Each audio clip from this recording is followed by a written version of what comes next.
Hello friends, welcome to Creative Medicine. In this lecture, we will learn about. Hello friends, let us now learn some important points about the histiocytosis. Histiocytosis is also called as Langerhans cell histiocytosis. So here it is a Langerhans cell tumor. This is most commonly seen in less than 20 years of age, and it is most common in males when compared to females.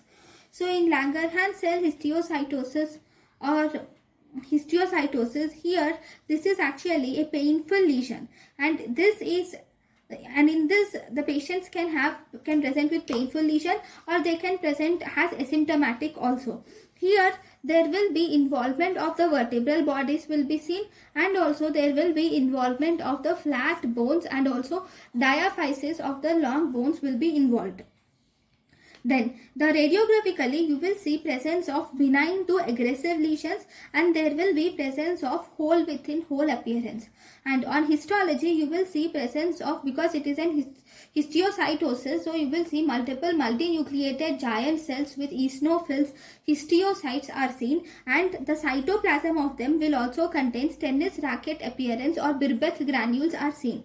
Now the treatment is, if the patient is asymptomatic, you do not need to do anything. You can just observe the patient. But if the patient is symptomatic, in such cases, you should give a steroid injection is preferred if the patient is symptomatic. And if the patient has any systemic disease, then you can do chemotherapy can be done in these patients. So this is about histiocytosis. Thank you. Thank you and thank you for watching.